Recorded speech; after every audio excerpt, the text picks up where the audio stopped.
Let's start off with Director General Jose de Silva, who is, of course, the Director General of FAO, the Food and Agriculture Organization of the United Nations.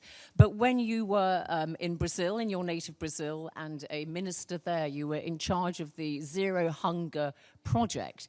So you brought a great deal of experience to your post at FAO, and you have vowed in your job to try to create a consensus around food security.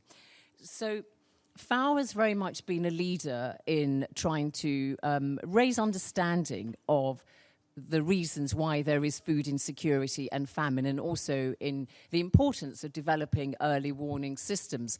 So I wonder, Director General, how you see the Famine Action Mechanism feeding into your efforts at the FAO, and in particular, the application of new technologies such as artificial intelligence and machine learning, because that is a very new dimension which we'll be hearing about more this afternoon.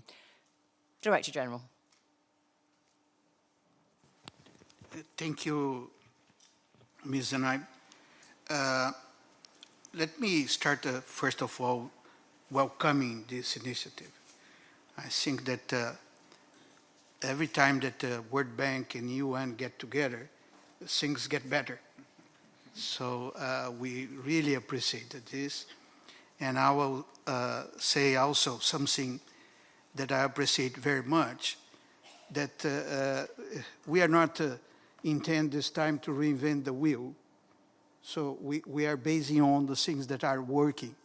And that, Zenaid, was the main reason of the success of the Zero Hunger in Brazil.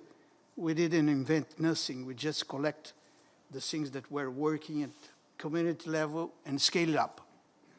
And I think that this is more or less the intention of this Famine Action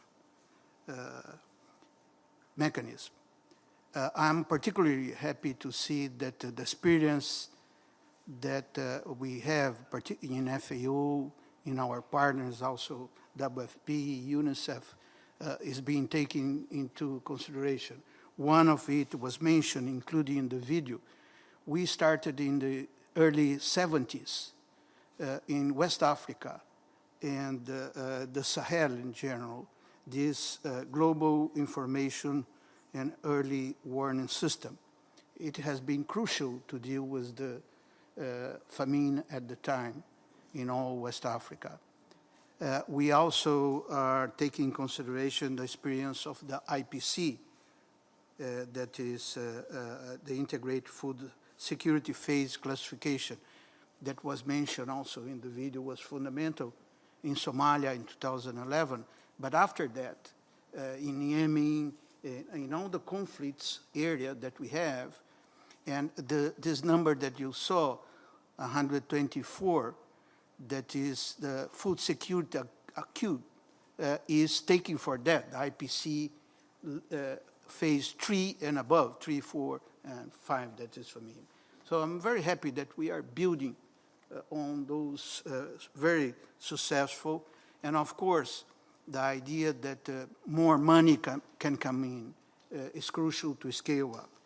So saying that, no doubt that new technologies are needed, and we need to incorporate that. We need to upgrade the way we are collecting information nowadays. We still need to do a lot of things to incorporate those modern technology. And there are many promising things, like using mobile phone and ways to collect it and speed the process. But I would add two things that, in my experience, says that is very important. One is to have very good partners locally. You can do nothing if you don't have a good partner that goes there and collect the information and provide it available. So if you don't have people that you can rely on them on the ground, it won't work. And we need to build this local partnership with local government. And this is one crucial area.